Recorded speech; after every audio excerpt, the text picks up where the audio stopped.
Congress high command ने हुड्डा को सौंपी हरियाणा की चौधर।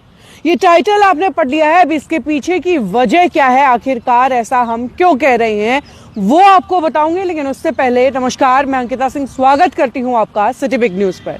आपने टाइटल तो पढ़ लिया कि आखिर हुड्डा को जो है कांग्रेस हाईकमान ने चौधर सौंप दी है, लेकिन मेरा ऐसे कहने का पीछे का मकसद क्या है, आखिर किस चीज के बिहाफ पे हम ऐसा कह रहे हैं। तो आपको सभी को पता है कि पिछले 9 साल से हरियाणा कांग्रेस एक संगठन के लिए तरस रही है। सूखा पड़ा हुआ है हरियाणा के अंदर कांग्रेस के लिए संगठन का।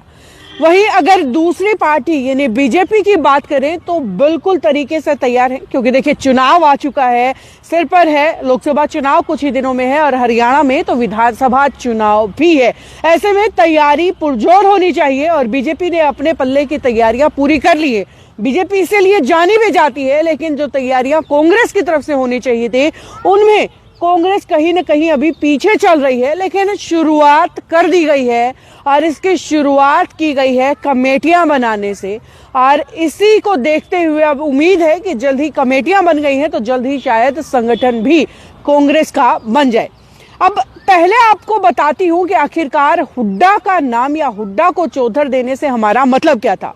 हाल ही में दरअसल पार्टी हाईकमान की तरफ से, या यूं कहिए कि खड़गे जी की तरफ से 4 कमेटियां हरियाणा के अंदर बनाई गई हैं चुनाव को देखते हुए, जिसमें सबसे पहली कमेटी है हरियाणा इलेक्शन कमेटी। जी हाँ, चुनाव को देखते हुए कि आने वाले समय में किसे टिकट दी जाएगी, किस वजह से दी जाएगी, किसे छोड़ा जाएगा, टिकटों का बंटवारा किस आधार पर होगा, ये फैसला इसी कमेटी के माध्यम से लिया जाएगा, जिसका नाम रखा गया है हरियाणा इलेक्शन कमेटी। और आपको बता दूं कि इस कमेटी के अंदर वैसे तो 24 मेंबर्स हैं, और इन 24 मेंबर्स के अलावा अगर बात करें इंचार्ज की, तो चौधरी उदय भान को इसका इंचार्ज बनाया गया है। आप सभी जानते हैं कि उदय भान जो है वो हुड्डा गुट से आते हैं और हुड्डा साहब और चौधरी उदय भान जी हमेशा साथ नजर आते हैं। हालांकि इस इलेक्शन कमेटी के अंदर SRK ग्रुप यानी कि कुमारी सैलजा, रणदीप सुरजेवाला और किरण चौधरी भी शामिल है, लेकिन इंचार्ज उदय भान जी को बना दिया गया है, यानी कि हुड्डा ग्रुप को कहीं ना कहीं प्रायोरिटी दी गई है। उसके बाद दूसरा नंबर आता है हरियाणा मैनिफेस्टो कमेटी का।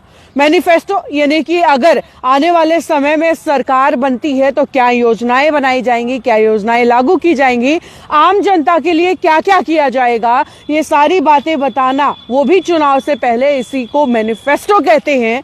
और मैनिफेस्टो कमेटी भी हरियाणा के अंदर बना दी गई है, जिसका इंचार्ज कहिए, चेयरमैन कहिए, गीता भुक्कल जी को बनाया गया है। सभी जानते हैं कि वो भी जो है हुड्डा ग्रुप से आती हैं। हाल ही में जो है विधानसभा में भूपेंद्र सिंह हुड्डा को उनके फेवर में बोलते हुए भी देखा गया, और साफ जाहिर होता है कि यहाँ भी जो है भूपेंद्र सिंह हुड्डा के गुट को कहीं ना कहीं महत्व ज्यादा दिया गया है, प्रायोरिटी ज्यादा दी गई है। उसके बाद तीसरे नंबर पर बारी आती है पॉलिटिकल अफेयर्स की। जी हाँ, यानी कि हरियाणा में कहाँ क्या पॉलिटिकल मुद्दा चल रहा है, किस राजनीतिक मुद्दे पर सारी पार्टी के नुमाइंदे बात करने वाले हैं, किस मुद्दे से पल्ला झाड़ने वाले हैं, किस मुद्दे को उठाना है, गिराना है, ये पॉलिटिकल अफेयर्स है। यानी कि हरियाणा की राजनीतिक जमीन पर क्या चल रहा है, इसका इंचार्ज, इसका चेयरमैन जो है बनाया गया है दीपक बाबरिया को, जो फिलहाल हरियाणा से प्रदेश प्रभारी भी हैं। और आप सभी जानते हैं कि जब दीपक बाबरिया हरियाणा में आए थे तो सारे नेताओं की कुर्सियां एक साथ लगवा दी गई थी, और ये कहते हुए कि हरियाणा के अंदर कांग्रेस सिर्फ कांग्रेस के झंडे के नीचे काम करेगी, कोई गुटबाजी यहां पर नहीं होगी। लेकिन कुछ दिनों बाद ही जो है दीपक बाबरिया अब खुद हुड्डा खेमे के साथ ज्यादा नजर आते हैं। और इस बात की क्लैरिफिकेशन मैं आपको दे दूं कि हाल ही में दीपक बाबरिया की तरफ से एक बयान ये भी निकल करके आया था कि हरियाणा के अंदर अगर कांग्रेस की कोई यात्रा हो रही है तो वो है घर घर कांग्रेस। उसके अलावा अगर कोई भी यात्रा है तो कांग्रेस ही उसके अंदर जाकर के अपनी एनर्जी जाया ना करें, वेस्ट ना करें। जो सीधा सीधा SRK ग्रुप के ऊपर एक टिप्पणी थी, SRK ग्रुप की संदेश यात्रा के ऊपर बड़ी उंगली उठाई गई थी, और वही दीपक बाबरिया आज जो है इस पॉलिटिकल अफेयर कमेटी के इंचार्ज हैं या चेयरमैन कहिए, ये भी हुड्डा ग्रुप से आते हैं। तो देखिए तीसरी कमेटी में भी कहीं ना कहीं जो है हुड्डा ग्रुप को प्रायोरिटी दी गई है। वहीं चौथे अगर कमेटी की बात करें, जो डिसिप्लिन कमेटी है, यानी कि कौन सा नेता क्या बयान दे रहा है, क्या कोई पार्टी के खिलाफ तो नहीं चल रहा, किसी की एक्टिविटीज क्या पार्टी के खिलाफ तो नहीं है, पॉलिटिकल हमें नुकसान तो नहीं पहुंचा सकती है, इनडिसिप्लिन पार्टी में कहीं नहीं हो रहा हो, इस चीज को देखते हुए चौथी कमेटी बनाई गई है।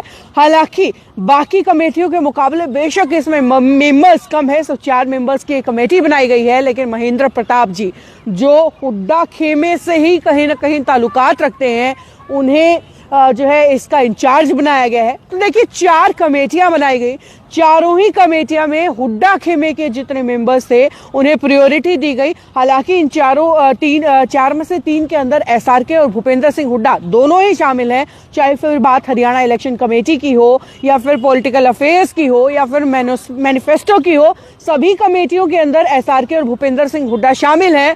लेकिन इनका जो इंचार्ज है वो भूपेंद्र सिंह हुड्डा के गुट के लोगों को ही बनाया गया है, और इसीलिए इसी वजह से हम आपको कह रहे थे कि कहीं ना कहीं हाईकमान ने हरियाणा की चौधर भूपेंद्र सिंह हुड्डा के हाथों में सौंप दी है। खैर अभी सिर्फ 4 कमेटियां बनी हैं, अभी संगठन बनना बाकी है। बीजेपी का संगठन तैयार है और 9 साल से कांग्रेस इंतजार कर रही है कि हरियाणा के अंदर उनका संगठन बने। पिछली बार ये भी मुख्य वजहों में से एक रही थी जिस वजह से कांग्रेस सत्ता में वापसी नहीं कर पाई, क्योंकि कांग्रेस की अंदर की कलह ही कांग्रेस को ले बैठती है। कांग्रेस के जो 2 फाड़ हैं, जो 2 गुट हैं, वो ही कांग्रेस को सत्ता से बाहर बिठाने के कारण बन जाते हैं। और ऐसा ही अब की बार फिर से होता हुआ नजर आ रहा है, क्योंकि संगठन बनने की उम्मीद जरूर जल्द नजर आ रही है, लेकिन अब तक बनकर के तैयार नहीं हुआ है। और गुटबाजी वो फिर से उसी तरीके से हावी है, दोबारा से देखी जा सकती है, जहां एक ही पार्टी की अलग अलग 2 तरीके की यात्राएं चल रही हैं। और देखिए राजनीतिक हवाएं कब बदल जाएं कुछ कहा नहीं जा सकता, इस बात का कोई अंदाजा नहीं लगाया जा सकता। फिलहाल जो राजनीतिक हवाएं थी उनका रुख हमने आपको दिखाया है और आगे भी सिलसिला लगातार जारी रहेगा। सिटी बिग न्यूज पर इसी तरीके से दिखाते रहूंगी, बताते रहूंगी कि क्या है राजनीतिक अपडेट्स आपके सामने लाते रहूंगी, देखते रहिए। और हाँ, इस राजनीतिक अपडेट, इस पॉलिटिकल अपडेट को लेकर के आपकी राय क्या है, कमेंट बॉक्स में लिख करके बताइए और जुड़े रहिए सिटी बिग न्यूज के साथ। नमस्कार।